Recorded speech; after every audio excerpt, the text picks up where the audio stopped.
Hey everybody, welcome back to During Business Hours. This is Chris. Today we have Phong Vo, business owner, media director extraordinaire. How you doing today? Doing great. Thanks for having me on, by. Chris. Yeah, no, it's great to see you. Let's get her started. The way I know you originally, we'll get started there, is the Happy Neighborhood Project. Mm-hmm. You came into the store, what was it, 2015, 2014? No, actually it was like 2019. 2019? Yeah. It might have been 2018. Then. Yeah, definitely not 2015 because I was still in college. God, it was so long ago in my head because I remember the kid that was working here had went to school in 2018, and that was our admin at the time. And he went to college, and then I was living in a townhome down the street, so it was like I remember that and going home and having that damn sticker that was so huge. Yeah. So like this, you knew a place was in Happy Neighborhood Project because of that sticker, right? And it was like almost like a Barney color, but it's so iconic. It's kind of like a Yelp sticker when you see it. And I understand why you guys marketed it that way. That damn sticker I still see on stores and places, and I'm like, well, that's a big business. Definitely. But I was wondering because like post 2020, what you guys were doing. And then I saw your posts, and I'm like, man, so he's doing pretty well. He's doing like his own thing. But you're still with Happy Neighborhood Project to this day. So what's your stake in that company? Are you a part owner? Do you have a plan with them to be like a CEO at some point, or like a regional manager in some aspect? What's the idea with that one? Yeah, so I'm working, both places. So I have my own business, Phong Vo Media, that I started last year on my birthday, July 13th. Oh, nice. Happy birthday. Yeah, thank you. Thank you. So so I do that full time. And then I also do Happy Neighborhood full time. And so during the pandemic, we pivoted because the old model that we had was not sustainable, trying to be a competitor to Yelp. Yeah. So how we pivoted was we started seeing a need because we would do the networking events, kind of like the Chamber of Commerce, they would do like an in-person networking event, right? Again, coffee hours. Yeah. Right, exactly. But then everything stopped, right? All the networking events stopped. So we thought, okay, well, people still need a network, like how are we going to network now? We can't do it in person because, you can't, back then, if everybody remembers, you can't have gatherings more than a certain amount of people, right? Yeah, the restrictions. Oh yeah, they were pretty rough. So so we thought, well, let's try it on Zoom. Mm-hmm. So we threw a networking event on Zoom, and it did pretty well. It had like over 100 people on the event. People were like, this is kind of neat. Like, I don't have to leave my house. I can stay in my pajamas and network with people. Imagine. Right. And it was supposed to be a one-time event, right? Yeah. It wasn't supposed to be like a ongoing thing. So they're like, hey, I wonder if people really were in their pajamas. Probably. It reminds me of the Twitter space, or what was that app that people had? Clubhouse. Clubhouse, yep. yeah. I was on that for a little bit. Everyone was so hyped about Clubhouse. Oh, yeah.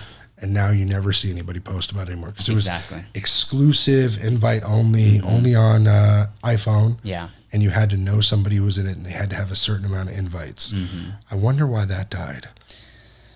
That's a good question. I'm not sure either. I think there's definitely, more competition, like Twitter Spaces. It's pretty hot. I've been using Twitter a lot recently, so I'm getting more into it, but I'm starting to pull back just because Elon went in with his 54 or 60 billion dollars, and now every time I'm there, it seems like the mechanics are going down, and then the costs are rising. Like people are spending the $8 using Twitter Blue, not using Twitter Blue, claiming some escape. I'm wondering how he's going to turn that around. Even Apple pulled out of their advertising. Like, you can't run that $50 billion company without people paying for goods or services. Right. Where's the money coming from? Yeah. So I'm like, I don't want to put so much time and build a following on there if they're not going to be around in 2 years. Yeah. So I found that to be a difficulty because everyone says Twitter is the place to go if you want to put out the news or put out interesting content. If it's not all dancing and food, food reviews. Yeah. I'm like, dang it, that's just not the place now. Yeah. So. It'll be interesting to see him pull it around. I think the thought around like having a Twitter Blue is having a subscription model where he's not reliant on advertisers. Because it's a risky business. One advertiser decides to pull out for whatever reason, could be the economy or maybe they don't agree with you on something, then you're at the mercy of them, right? Exactly. But if you have a lot of people paying like a Netflix price, if like a few people drop off, that's okay. Yeah. You know, so Well, I they think just raised their rates too. yeah, So. yeah, Netflix but going back to Happy Neighborhood, so we pivoted after people were like, hey, why don't you create weekly networking events? You know, instead of just having one event, just create it every week. So we started doing it every week, and then people from outside of the area started attending. They're like, hey, we want one in, you know, Georgia. We want one in Nevada. So we scaled all the networking events to over 50 events every single week. It's still ongoing, yeah. Nice. Across, I think it's around 30 states and 4 to 5 countries. So we're in like the UK, we're in Australia, you know, we're in Canada. So so the pandemic was actually really good for Happy So now Neighborhood. it's heavily focused on that kind of community. You pay a one-time fee yearly, right? Yeah, it's like a networking event. You can attend for free, but if you want some additional benefits, kind of like a subscription, where if you want additional benefits, you could sign up with a membership. And then we also last year launched a co-op, like a cooperative. Are you familiar with co-ops? I'm familiar with co-ops. I didn't see that Happy Neighborhood, because I still follow the page. I just didn't see the post. So what type of co-op are you guys launching? Yeah, it's like a business co-op. So, you know, if you think about some of the biggest companies in the world, they're co-ops. Like Visa, not many people know, but Visa is a co-op. So what that means is that every, either year or quarter, the company will give back, think of it as a dividend, but almost like a little percentage back to its members, the share members, or like a credit union, right? If you have Safe Credit Union, they give a certain amount of their revenue back to their members. Whether it's 2 or 4%, yeah. Yeah, exactly. So it's pretty nominal. Last quarter, someone made like $350, so it's pretty decent. So like that. The co-op is called the Happy Co-op. So we launched that last year, and it's doing pretty well. Yeah. So do you guys still have the Yelp-esque, what was it, check-in and view scale online where people can search for what they want? Because at the time we were just a repair store. We didn't do accessories, et cetera. We were just electronics repair, cell phone repair. Yeah. And I know we had such a trouble getting the website to say we were under the right category. And so it was conflicting. I'm like, why am I paying for this? So I was that shitty customer who was like, no, I want my money back. Right. I was so angry. And I was young. I was stupid. I was like, $200 broke my wallet back then. It was so long ago. I was so angry in the moment that I was like, Brad Emu, do the shitty thing. And I one of the reasons I'm like, man, I want to apologize. It was really crappy at the time. And I know you weren't the cause of it. So I know it was probably stressful for you, because I know your boss got involved, called me. It was like, how can we make this right? And I'm like, I just want my money back. It wasn't working, because I think we went like 6 months without checking it and just telling people we were part of the Happy Neighborhood project, but we didn't focus on it. We didn't, similar to Yelp, where we're like, yeah, we're on there, but we didn't maintain it. We didn't think that it was the source of revenue that it should have been. So if we would have done that from day one, I think we would have went in and been like, oh, we're on the wrong category. Fixed it. Right. Simpler. But yeah, that was an interesting moment. But we've stayed friends on Facebook. Oh, yeah. And I've seen what you've done, and you're doing basically motivational seminars, teaching, coaching, right? Yeah, so I do teaching. So every month I have a master class where I'm teaching people social media. So a lot of business owners, as you know, need to be on social media. That's where the attention is. It's like pulling teeth. Oh yeah. I mean, the average consumer, they're spending about 2 hours and 27 minutes a day on social media. God, let me see what my screen time is when you say that. Oh yeah. So and then it could be higher, it could be lower, but that's where all the attention is. Yeah. So if you're like running a business, you're thinking, okay, where's the consumer's attention and how can I get their attention? And so what is it? My daily average right now is 7 hours and 3 minutes of screen time. All right, there you go. As a business owner, apparently 20% from last week. But I'm going to add, my kids are probably a little bit worse. When I go home, they leave. Like I had my phone on YouTube Kids for like 8 hours and didn't even notice, and it was like data warning. So I need to set app limits. I'm just not that guy. How many kids do you have? I have 2 now. Okay. Nice. Since you saw me last, I got married. to a lovely woman who had a 2-year-old daughter, and the last 4.5 years, that's been my child. And so I had a son in 2020, and he's just been hell. I'm telling you, if I could give him away, I would. No, just kidding. But he is a walking nutcracker.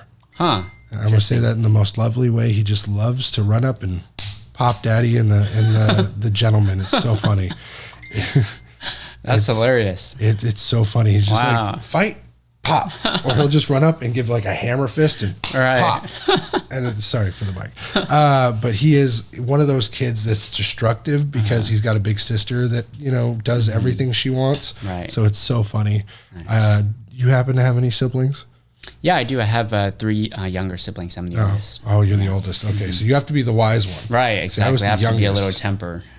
I was the one who got to do everything I wanted. Right, exactly. And it was so much easier. Yeah. But for the oldest, I do not sympathize. My daughter's going to have to take care of him and watch what he does, show a good example. What nowadays is probably hard with kids because they watch everything from YouTube anyway. Exactly. So what's your goal with the masterclass, the social media motivation, trying to get people online? So the masterclass is completely free. So I do it every month, kind of like a service to educate people. So, like I've had, hundreds of people go through the class, and the biggest takeaway is just preparing them for what's next. So the title of the class is called How to Use Social Media Marketing in 2023. So like I teach them like how to stay ahead before 2023 comes. And once 2023 comes, I'm going to give them, extra sort of knowledge. That way they can stay ahead of 2023. And so the goal is to educate them so that way they can use social media better and grow their business. That's the ultimate goal. So I get content from that too. So that's kind of like a content play. So I do this 1-hour recording. I teach people this too in my class. It's kind of funny. I was like, start your own class. You're knowledgeable in your field. If you're an accountant, do a 1-hour class where you're teaching people about accounting, how to avoid mistakes, tax mistakes, how to stay ahead of your taxes, expenses you can, take out from your business. So things like that. And so then now you have this 1-hour recording that you can chop it up into content, 10-minute clip. 10 1-minute clips that you can now post on social media, build awareness for your business. So not only am I teaching people and educating them, building goodwill, it feels good, but also I now have content that I can now use for my business. So that's the goal of the class. So Reels or TikTok? What would you tell somebody doing content? Would you say Instagram Reels, Facebook Reels, or TikTok? Yeah, that's a good question. So people ask me all the time, like, what platform should I be on? And so first of all, the more platforms you can be on, the better. It's so hard. And it's hard. I tell everybody, just being on TikTok, Instagram, Facebook, Shorts, Live, is I already run 3 companies. Right. Trying to do that is a nightmare. Yeah. It's talk about free time. So exactly. We have, like I said before, people in Armenia that deal with the editing and the posting. And then I have people in India that deal with the SEO side of stuff. Right. And boy, trying to deal with 3 companies and then 3 countries is a nightmare at times. Yeah, I get it. We had a video go up on Wednesday, You Laugh, You Lose. It was missing the title card, the keywords, and the intro. But it was, 2 minutes, but we had posted it and rendered it. And I just didn't have time to oversee and double check. I was like, oh yeah, put it out. It's simple reaction video that we do. 1 interview, 1 reaction, and 1 content video. We're currently with a big story about a processing company that's stealing hundreds of thousands of dollars from people. And our layout is pretty consistent. We didn't post or share this podcast for the first year. We wanted to get it under our belt, figure out what we needed to do, how to make the content, how to build it, basically. And we had a bit of fear that people were going to be like, oh, it's stupid, don't do that. And now we're kind of like, yeah, we don't give a shit. Right. But that's what you build, that confidence where you can see the first 2 videos I made where I'm just like holding my breath, don't want to hear anything, don't want to have the popping. Getting the mic and everything ready was a nightmare. And nowadays it's much easier on the back end for post processing. It's like building muscle, you know. It's like you keep working at it and eventually it's going to grow. I don't have time to work out with the kids right now, but yeah, so going back to your question, like where should people be posting? The more places, the better. And I would tell people that marketing is the number one thing that business owners need to focus in their business. If you're not marketing your business, eventually you're going to go out of business, you know. Black Friday shows that to everybody. I was on another interview the other day with a guy who generates hundreds of thousands of dollars on Black Friday. And we're one of the few that probably, it's usually a $20,000 or $30,000 day. Just the day. It covers the month basically, because we'll make, what is it, like $2,000 to $4,000 a day. It's a good day, but man, it was a 0 to what's the idea? 180 from where we thought. Like a full reversal. It was nothing like the celebration it should have been. And then all the stories come out the next day that 70% of Americans didn't go on Black Friday, or almost. It was like 90% of people said, no, I'm going to wait for the online sales. And then the online sales didn't do so well. But even that guru for Black Friday still made decent money because he apparently upped all his marketing to new methods, new billboards, those digital billboards, which I had not even heard of until that interview.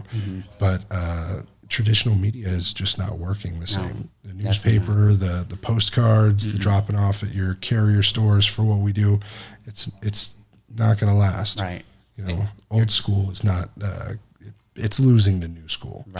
Exactly. It's similar to what we're doing with the podcast. We're not doing any like paid ads or boost ads yet because we want to. The people we're collecting now, or the people we're listening, viewing, subscribing, are more loyal. You build that up. Couple thousand people, and they tend to be there through the strides. You know? So I think that's the route we're going for. Yeah, that's great. Our numbers. Yeah, and that's where you should be. And I tell people podcasting, webinars, classes, social media content, figure out how to build a community and build it online. And so I love what you're doing here with the podcast because I teach that in my class too about starting your own podcast.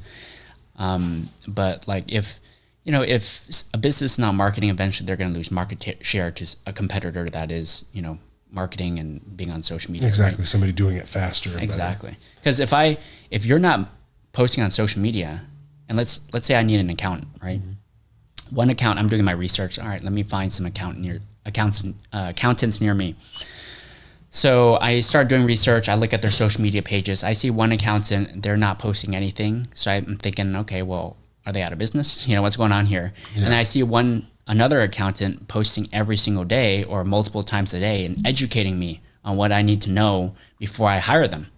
I'm obviously going to feel a lot more trusting of the person that's posting content. That's active, yeah. Yeah, so that's what you need to be doing. Now, as far as like what platforms, if you can't be on all of them, which I totally am empathetic to, then start with one and start with the one that's going to give you the most results. So if you're a B2B business, so your clients are other business owners, then you should be on LinkedIn because LinkedIn is the number one professional social media network. Now, do they allow for like videos, content, stuff like that? Yeah, video, written, pictures, all of it. I remember LinkedIn being just like, it was your title card, your info, basically your resume. Yeah. And then you had to have emails or recommendations for other people. Yeah. And so it was almost like a Rolodex that was digital. Yeah. And I never used it past there. I probably have an old account from when I was 22 on LinkedIn. Wow. That's crazy. Yeah. It used to be more for like jobs. I'm going there to find a job.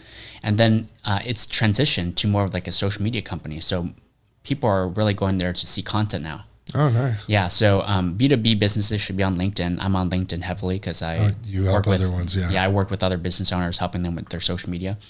And then if you're like in the B2C space, like yourself, who's targeted more for like your everyday consumer, then TikTok is the number one platform right now. They actually surpass Google. Oh, really? Yeah, as the number one most used platform. So more people are watching TikTok videos than they are Googling. That scares me. Isn't that crazy? That scares me. Oh, yeah. Because they just came out, I think it was a couple of months ago. I don't know if you saw the headline where even the people in TikTok were saying, well, we have to check with Beijing or our higher ups. Yeah. And the info is definitely a one-way street where it's going there. It's not like it's going and coming. We can't see what they're doing with it. But it's scary to think that they can change or alter the algorithm in different countries. Right. Because as we all know, the content is a lot dumber here in the U.S. Right. You go to Canada, you go to China, you go to the UK, it's a different area. Definitely. Even I think if you go down south to Mexico, instantly, it's a different algorithm, even if it's your phone. Yeah. So it's weird. Yeah, I heard that too. I heard that in China that their own TikTok is a little different. Yeah, it's more learned. I it's believe. more learning. It's like they promote videos that are like around engineering and being an astronaut and like Physical science, fitness, right? yeah. Like stuff that's productive to society. Yep. Which I think is great. It's great to see things that motivate people to become more and become a better version of themselves, right? Instead of watching just pranks. Yeah. Instead of watching pranks and dancing videos and was it the Nerf guns, the Orbeez? Right. And now I'm moving to the Midwest. I don't know if you've seen my posts. Really? So wow. I'm moving to Oklahoma on the 20th of this month. Really? And so probably by the time this comes out, it'll be less than a week. So yeah, it'll be 4 days till the move. Wow, that's great. So life is changing. So we're getting rid of 7 here, and then we're moving everything that's online over there because living out Midwest is a fraction of the cost. So I pay $2,600 for rent here. I was going to buy in 2020, and then the market kind of shifted, and I'm like, I'll wait. So we bought out there for a $65,000 home. Is 6 bedrooms, 2 baths. What? $65,000 house for 6 bedrooms? Is $1.3 million. Right. That's a insane. 20th. It's crazy. That is crazy. The population, difference is a 10th of what Sacramento or Carmichael is. So we're smaller town. Right. But I'm an hour away from everything I need. Yeah. And we have fiber optic internet with speeds of 1 terabyte. So that's crazy. Anybody wants to see me, there's a Zoom call, there's sending videos much quicker. Wow. But we're going to miss you here, dude, man. Yeah, I know. Everyone keeps saying that. And I'm like, you can come out. Trust me. Right. California's fallen into the water in some degree. Not to get into politics, but man, the cost of living here is just exponentially more expensive. Right. And I know that once my kids come of age, it'll be even more expensive for them if something doesn't change. Yeah. So I'd much rather them grow up in an easier environment and not have to risk anything. Because here there's a lot of trouble with the schooling systems. There's a lot of trouble with the homelessness. And we've had some issues with a burglary with homeless. We've had a vandalism with homeless. And it's scary to think about. But we have relatives out there, so it'll make it an easy transition. Oh, nice. And I'm excited. Yeah. We have a whole retail space that's 4,000 square feet. Wow. For $800 a month. That's it. That's amazing. Half of what I pay here for a quarter of the space. Right. So that's 5%, 10% of what we technically pay. Yeah. Here's a question for you, though. Do you think the demand is, you said it's a 10th of the population of Sacramento. So is the demand, still going to match the demand that you have here? Or absolutely not. Yeah. Like what we're making here, I'll probably make, if I make a 10th, as long as it covers the bills, then I can live quite happy. Yeah. I don't care about making it rich out there because I don't have the cost of living that needs rich. Right. Here I need rich because to take a vacation to Disney, right, family of 4, I need $8,000. Yeah. So that means I need to put in, God, I would say on average, I need to put in 10,000 to make 4,000, right? Yeah. That's a good week's worth of return on the side businesses that I have. So I'm like, okay, I'll make 40% on my money. And that's 2 whole weeks I need to bust my ass after hours, not with my family, to have a weekend with my family at Disney. That's not a good return. But if I can sell some stuff on the internet, have a retail commercial location that I can store everything at, man, it's a pretty happy lifestyle. Yeah. Mainly moving everything online, which is one of the reasons why we're doing so much content. Exactly. And so like our Made by Love store and our Love Family Enterprise is all going to be there. Nice. And it's easier to do business in Oklahoma because most people understand the ranch or family lifestyle. So it's like, well, we're selling something, we're making something. I'm like, yeah, let me throw out this dove. I'll take your products. Yeah. Let's offer it to the locals. And then they all talk like a group chat you'd never seen. Right. If Sally knows, then Jimmy two towns over knows, like that. And it's almost like they all have wire cans from the oldies, breaker, one-niner. Yeah. It's a quick system. I swear it's almost psychic. Psychic, yeah. They all just know. Yeah, it's like a hive mind. Sale at Walmart. Right. Boom, they're all after the boots. You know what I mean? Yeah.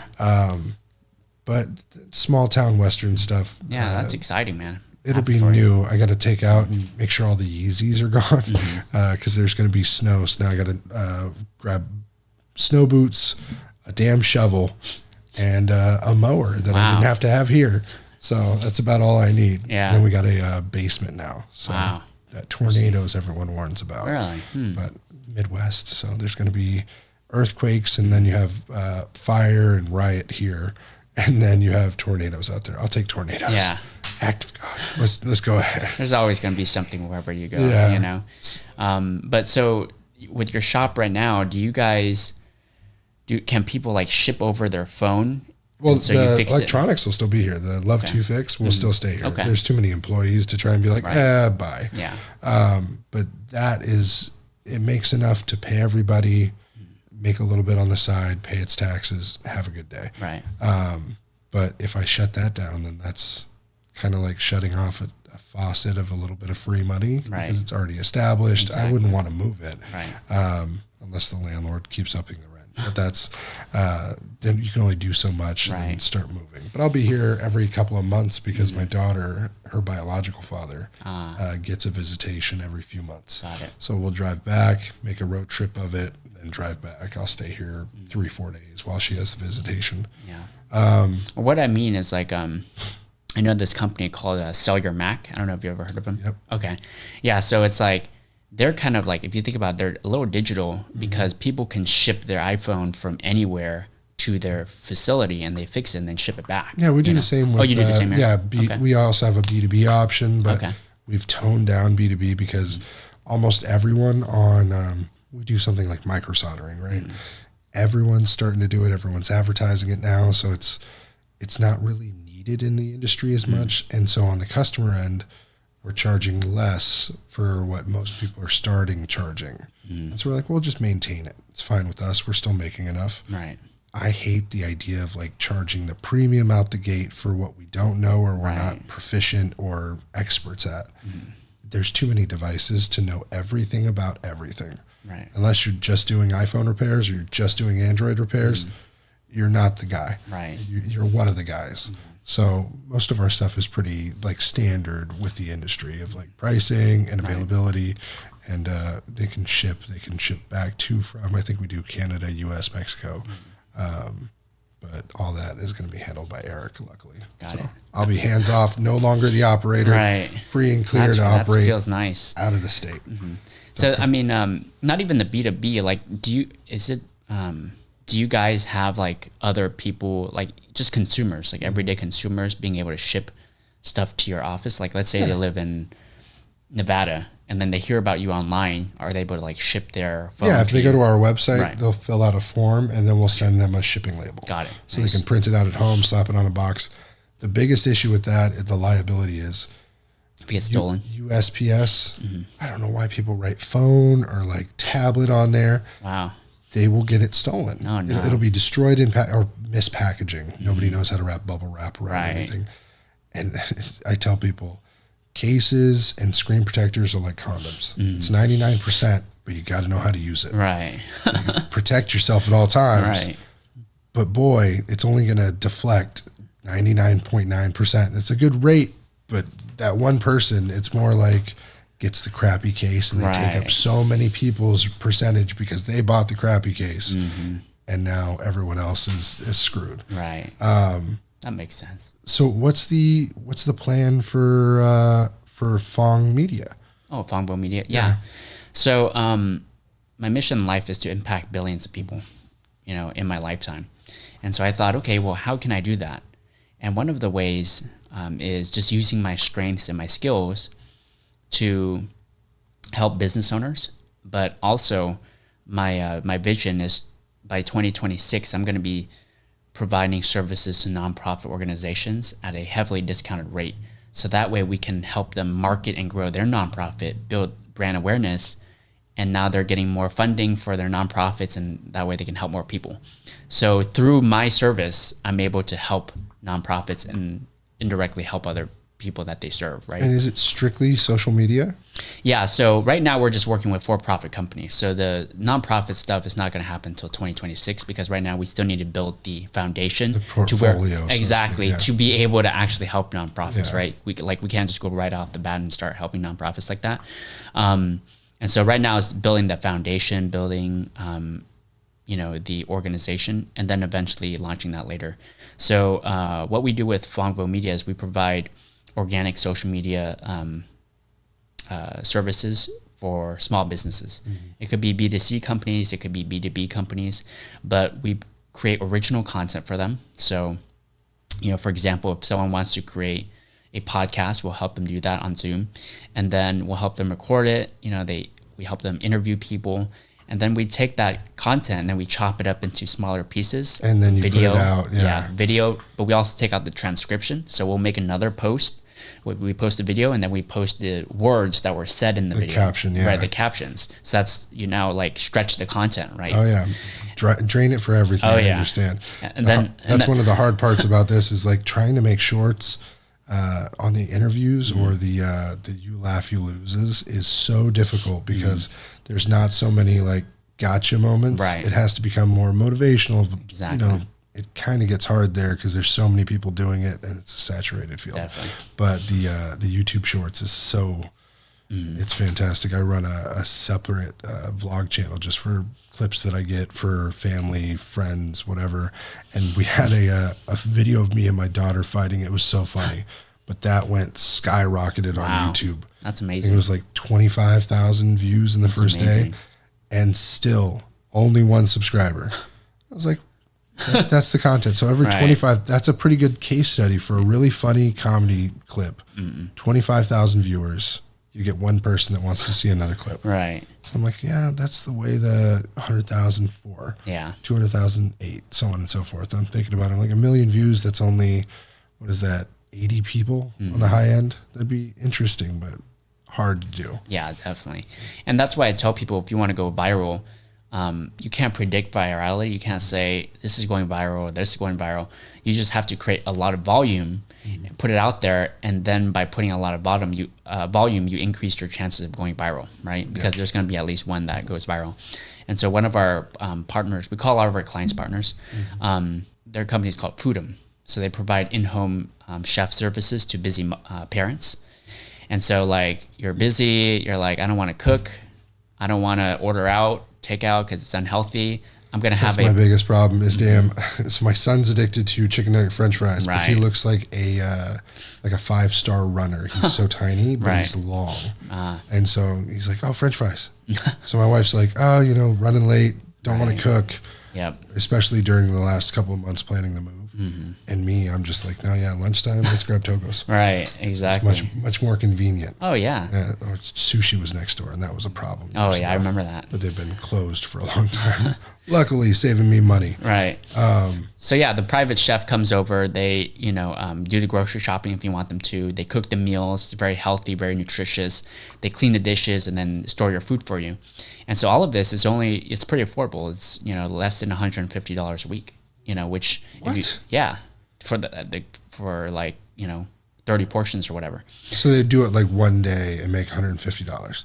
Yeah, exactly. That person is undercharging. So I'm telling you, I got a quote for a private chef, somebody to do just a Sunday, build out your meal. I would do the grocery shopping, and it was still $800. Right. Wow. That's 1 week, $800. That's crazy. Well, you got to use this service. They figure out a way to decrease the price. So it's not like it's a platform of chefs. So think of it like an Uber for chefs. They figured out a way to decrease the cost. You can choose whoever you want that to come over to your house to cook for you. So they're venture backed, but I brought them up because there is a TikTok video and it went viral. So it got 11.2 million views, which is their most viral video ever. And from that, they gained I think close to 6,000 TikTok followers. But 11.2 million to 6,000, that ratio is not that high. It's weird with the click-throughs because I started thinking of TikTok as in the shorts and reels. I think personally, if I like something, I'll watch it 3 or 4 times. So I'm like, okay, so it's not really a million. Right. It's 250,000 people that are like, okay, let me see that again. And then they get the interest. Or even if they swipe away for a half and they swipe back, they got to count that as 2 views, right? I don't know how often I'll be swiping through something and I'll be like, oh, that was kind of interesting. Let me replay it from the beginning. And instead of tapping or being able to move it, you have to swipe down and swipe up. Yeah. I think everyone knows that trick, but it gives them another view. Yeah. So it's like, okay, you're spending your time, your energy. So that's the reward program for your dopamine, I guess. Yeah. But the idea of it is like, how many is a real one-on-one view? How do they quantify that? Right. Nobody will figure it out. Eventually when we have Neuralink. Right. But, we can see how many times did you watch that click. That's a whole separate thing. Right. We were talking about it yesterday because Elon Musk had the pig hooked up to the diodes. Did you see the? No, I didn't. I heard about something.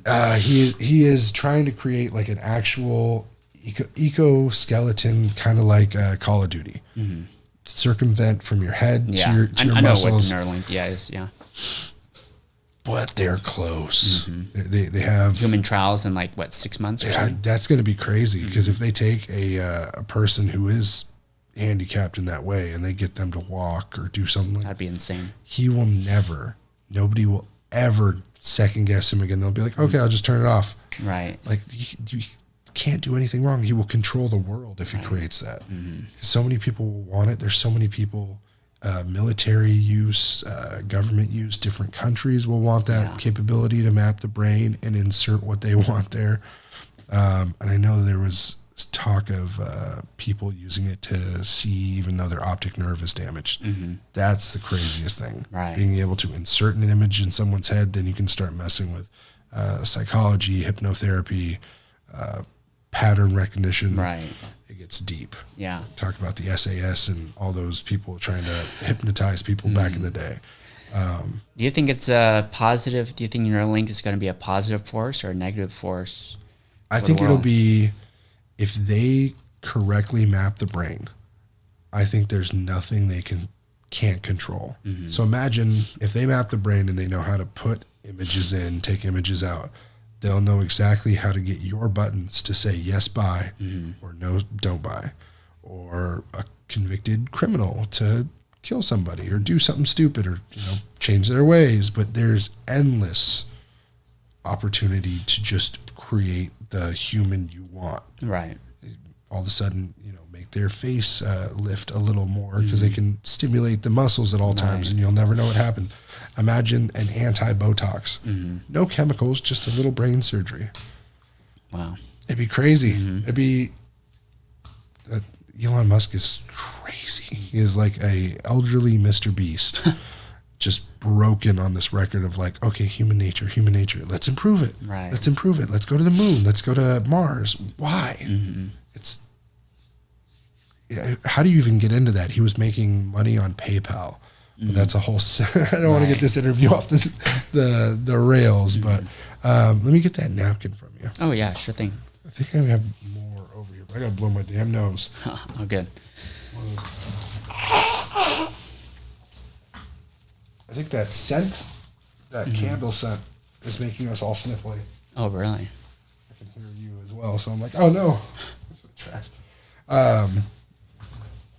Because it just smells like a mix of vanilla beans and Pop Rocks. That's funny. It's intense. I left the burner on because I was going to lunch, and I was like, and I didn't actually go to lunch. I got stopped, but so I turned them up real high. I was trying to melt some wax to recast. You ever seen Fifth Element? I think so. Yeah, it's been a while. Mila Jovovich, Chris Tucker, Yeah, Bruce I think Willis. that was a while ago. Yeah. Yeah, so I made the stones out of silicone and then cast some candles. And I was going to sell them, and I was like, I got to get the ratio of the fragrance to the wax. Right. So I found out what the exact measurement of the wax was needed per unit, and then how much fragrance to use. Well, the first couple of molds, I didn't put the right amount of fragrance. So I had to remelt them down, and then I'm trying to figure out colors. So once I get the color down for each stone, then I'll be able to bundle it together and sell it. Wow. But it was a lot of math that I did not realize candle making was going to need. Usually it's pour, done, pour, done. Pour. It's easier. But when you're making custom molds, it's a bit of a pain. It's a little more mathematic. That's interesting. Yeah, it seems like, it seems like for you, one of your strengths is like figuring things out, like with the phones. It's like, you pull, I remember first time we met, you were talking about like how you got into it. You were kind of like figuring things out as you go and like, oh, this is how this part works. And you start pulling it apart. And then now with the candles, it seems like you're starting all over again in a new field, I have a knack for kind of like a ADHD where I focus on something and I'm like, well, I can do this. And so I break it down. Right. And then I do it and then I'll find something else. So I started with, I really wanted a Superman rug. And my son, we had hardwoods in all my houses, or in my house in all my rooms. And so it was all hardwood, and my son was just a baby boy. And he was 6 weeks old. I'm like, if he falls off the bed, he's dead. Yeah. So we bought this like very plush rug. And I was like, well, $200 for this rug that's 6 feet by 2 feet. It was real like a runner. It was expensive. I'm like, I bet I could make one. Right. How hard is this? I could just sit here, make a rug, be done with it. Turns out it was like $300 in material.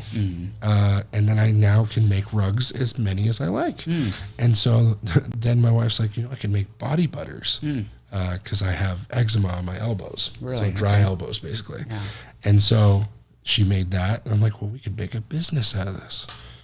Next thing you know, you get the LLC, you get the paperwork, you get the bank account, and you're like, well, shoot. It's like it's its own person. And then you're like, well, we could make this into its thing, and it kind of takes off.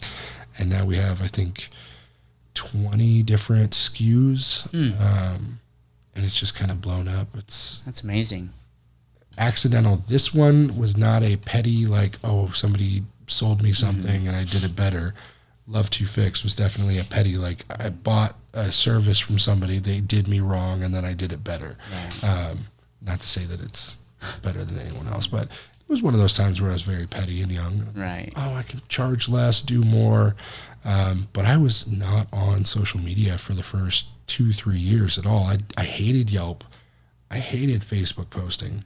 I still hate Facebook posting, but that's a whole separate thing. Right. Facebook just picks and chooses who they want to ban or if you want to run ads. It's very political on the end. But man, nowadays it seems like you can't do any business without it. Right. And too many people are still working out of their houses. In my industry, for electronics alone, there are people in the groups and the places that I'm in on social media that are like, well, how do I do this? Who can help me make a post? They love the content we put out, but they don't have the capability to do it. I'm like, man, any iPhone 8 will send or do what you need it to. Right. But having the motivation to actually post is the problem. I think I shot 30 podcasts just sitting around talking to Eric the first couple of months we were doing this before we paid for microphones and did everything. It was all Arlo footage and cell phones. And we didn't post it. It was, all right, let's cool. Let's figure this out. And then we made the leap and we're like, this is what we want to do. It's a good release of like creative juice. Definitely. There's a lot to be had on social media, especially if you're not in like the dark areas where people are constantly either politicizing everything, talking about how they're going to change the world through force, or depressed, just wanting to jump off buildings. There's a lot of aspect of like you could make money from it or you could better somebody from it. Exactly. So I see what you're doing, and I like the idea. It's definitely a path that's going to help a lot of people. So, that's the intent, is to help educate business owners, tell them what's ahead and how to stay ahead and how to be most effective on social media. So how do you get people to trust the guidance? Because I know you probably have gotten people that second guess it. So what do you do when people start second guessing it? Like they're not seeing the growth, they're not seeing any action. What's your plan then? Yeah, a couple of things. So number one is understanding why. Why are they second guessing it? So I kind of like set the expectation up front. Like this is not something you do in a day or a couple days or a few weeks or even a few months and magic happens, right? Like think of it like working out. I'm not going to go to the gym for just a day and all of a sudden I have 6-pack abs. But I'm going to lift more tomorrow. Right. So like it takes time. Building a business takes time. Marketing and branding takes time. So I tell people you got to be doing the right things for at least a year until you start seeing the results that you want. Right. So it's setting that expectation up front. So then they're like, okay, well, that makes sense because they're a business owner themselves and they know how long it took them to grow their business, right? So they understand the importance of patience and just doing the right things and knowing that things take time. So after that, if they're still not getting results after a year, then it's like, what have you been doing? Like have you been posting consistently? Chances are they're not. Yeah. Have you been posting every single day for a year? Probably not, right? Probably a few times a week. Then of course you're not going to get results. Yeah. So it's typically one of those two. Either they're like a month in or 2 months in and they're like upset they didn't get any results. Well, it's because you're not being patient. You need to understand that it takes time. And if they have been doing it for a year, then there's something going on underneath. They're doing it wrong. They're not posting consistently. There's something else going on. But normally what I've noticed with small business owners is that most of them haven't even started. It's just clicking publish. I promise you, I say the same thing where clicking publish is half the battle. Right. It's the fear of like, what are they going to think? Or is this just going to be hated or am I going to get canceled? Yeah, it's insecurity. You know, it's like overvaluing other people's opinion. Oh, yeah. So once you can get over that hump, which I try to help people do, then it's a matter of, okay, what's the strategy? So like, how can we inspire people, motivate people to get started first? And then afterwards, how can we teach them the exact strategies to help them grow their social media? So what does something like that cost to be with you guys? Yeah, so it depends. I don't want to tell anybody, as exact price. Yeah, but so what we normally do, Chris, is we first do a meeting, what I call like a discovery meeting to figure out their business. Like what are their business goals? What do they do exactly? How much do they charge? Like all of the details that we want to know. And then afterwards, we go out and we do research. So kind of like build their SEO package or plan, right? Right. Okay. Yeah. So we just do social media. We don't do anything else. So we only stick with what we're good at. We don't do SEO. We don't do pay ads. We just do organic. You're searching like for their search engine package, so to speak. A lot of people in what we do will understand that term as like, okay, they come with a search engine package and say, here's what we found about you. Here's what you could do. Here's our plan, so on and so forth. Exactly. So we do the research. We figure out their pain points, like what they can do to improve, what are some things that are working well in their industry that, we could probably help them with.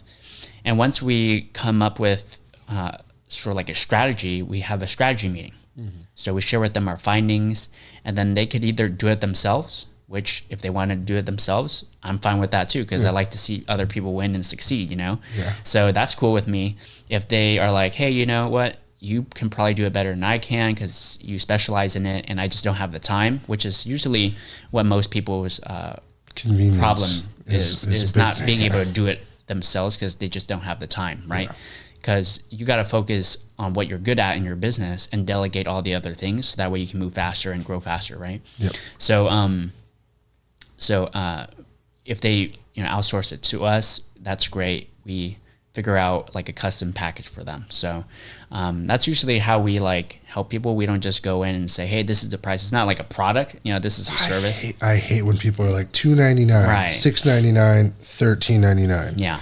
You're not going to get the same. You're not the same. Exactly. No business is identical unless you are two twins at the same block with the same customers. People are spending the exact same, talking the same. Yeah. It's just not going to work.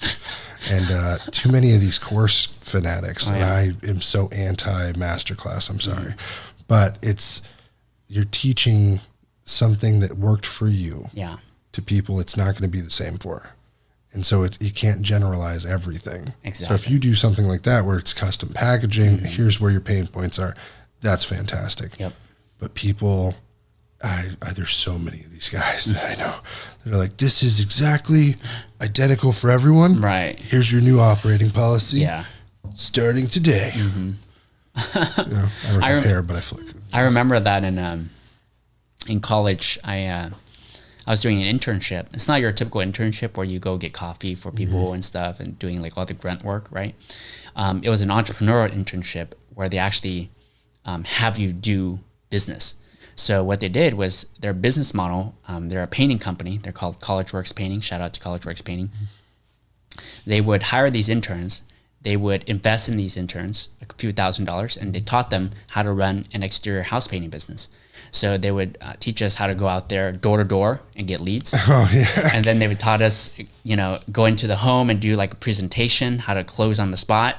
Oh, that's fantastic. Yep. And then afterwards, how to hire a team of painters and teach them how to paint a house and then manage the project all the way until the end, dealing with clients. So I did that for 3 years, and that's where I really got my business experience. I ran I think I generated close to $750,000 revenue in college.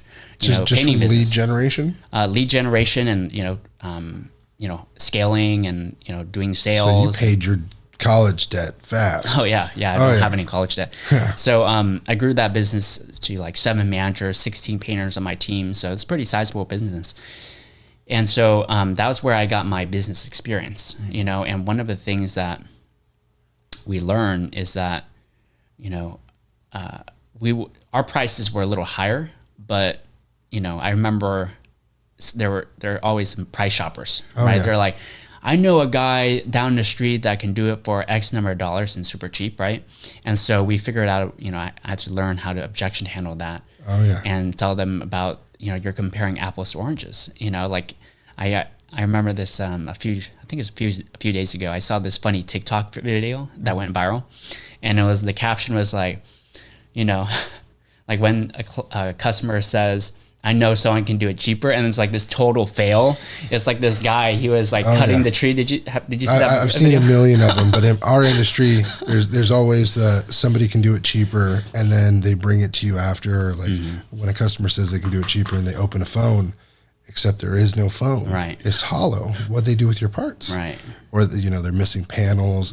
Too often, I tell people. Similar, I know you've heard this quote, you can either get it cheap, fast, or good. Pick two. Right. So if you want it fast and good, it's not going to be cheap. Right. If you want it fast and cheap, then it's not going to be good. If you want it good and cheap, it's not going to be fast. Right. So you've got to make your amends there somewhere. You're going to lose something. Right. But if you find that happy medium where you feel like you got all three, don't go anywhere else. Exactly. It doesn't matter if it's with me.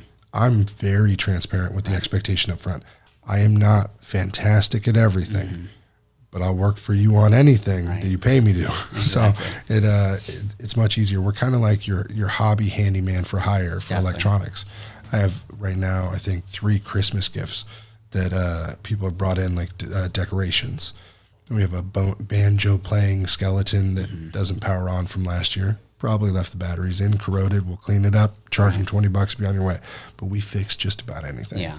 And so it's a hobby to us. We get to tear shit down for a living. We love it. Right. We need to shoot more content of it. We did have a guy who was strictly admin doing TikTok for us, and it worked. We got, I think, 10 or 11,000 followers. Wow. But we just let it die after he quit. Well, technically. We found out he was selling things of ours on the side. Oh, no. Hey, people try and take advantage where they can. But one of his posts that went viral, it was like 300,000 views in 24 hours of just a speaker that had a customer had thrown bananas and like chocolate milk into, and it was disgusting. So we just showed the inside. Look at how people treat their home speakers. Right. And it was ungodly amount of turnout and comments of like, oh no, I would never do this to my electronics. Well, you probably have. Right. Just most people don't look at them. So. Right. But no, it's inspiring, man. The idea of doing it in a different way compared to most of these guys just selling these breached items where it's like, no, I've done it. Trust it. Yeah. Doing it with more quality. And exactly. I think it's going to work out pretty good. You said 2026 is your goal. Mm-hmm. Yeah, 2026. So I have some big goals. This is the first business that I start is the marketing agency. My next business venture is going to be a venture fund. Oh, nice. So investing into businesses, startups. I don't know if you remember, but after college and after, doing that painting business, I worked at a startup accelerator. So for those of you who don't know what a startup accelerator is, it's a company that helps other startups achieve a few years of growth within a few months. And so did it through sales teams, marketing teams, and also venture capital investors that would invest a few $100,000 into these companies to grow and scale. And so I loved it. I loved working there. I started having a passion for startups, and I love entrepreneurs and people that have an idea and bringing it to reality that's impacting the world in a positive way. So that's the second business that I'm going to be starting, is a venture fund to be able to help, people and help startups that are making an impact in the world. So so that's the next step. But by 2026, that's probably when I'm going to be starting that venture fund as well. So you'll back off of Phong Media just a little bit. Yeah, probably hire have a CEO or have someone else do it while I start the next business venture. Yeah, it's always a few years. I think I've been doing Love to Fix for now almost 9 years. This month. Wow. It's 9 years. Jesus, that's a long time. So now I'm just now starting to back up and say, hey, somebody else do it. Yeah. Handle all the day-to-day stuff, and that's the idea of moving. But the first couple of months where I was training guys to don't ask me questions. Yeah. I'm not here. I may be here working on things I need, but I'm not here. Yeah. Was such a debilitating and soul-crushing idea where it's like, this is my baby, I got to let it fly. Right. And I think a lot of people are operators before they're owners. Definitely. They are working in their business, and they calculate that as I need to be the foothold at all times. But once they have employees, they need to delegate those tasks Exactly. to. That's where you get the content side of things, where you can be have a little more free time, pick up a hobby, pick up a passion project. And I see where people are lacking is they're not finding this passionate. Social media and content is passionate. I know my kids are going to be into it, so why not? Right. I may be 32 years old this year. You're young. So I'm not too old where I can't pick up a cell phone and shoot a funny video. I missed some content yesterday I was very mad about, but being in a Starbucks line while somebody is screaming is always it's the best. But little things that you miss. That's why I've got the vlog camera out today. Right. Trying to catch everything. But no, I appreciate you coming on, man. It's been great. I will put your links, your website, and all your content that people can find down below this video. If you're interested in working with Phong Media, everything's here for you, especially this day and age. If you're not posting content, at least reach out, have them show you where the pain points are. You won't regret it. Well, I appreciate it, man. It's been great. Hey, thank you so much for having me on. It's always great to reconnect, and I always admired your strengths of figuring things out, but also running a business at a young age. It's hard. Yeah. It's, especially now with kids, it's interesting. Oh yeah. Because, I think that's what's accelerated the semi-retirement I'm trying to have in not hustling for every, penny every day. It's more of, okay, here's what we need 10 years from now. Right. So I understand when the billionaires say that I don't care if I make 100,000 or $1. If it's moving, it's moving. Right. So growth anywhere is good now. Exactly. As long as it's not going backwards. Yeah. So if anyone understands that, we appreciate you viewing, listening, subscribing, and we'll check you out later. All right. Thanks. See you later. Life can be super happy, life can be super sad. I'm trying super hard to separate the good and bad. I go back to my future just to get to my past. But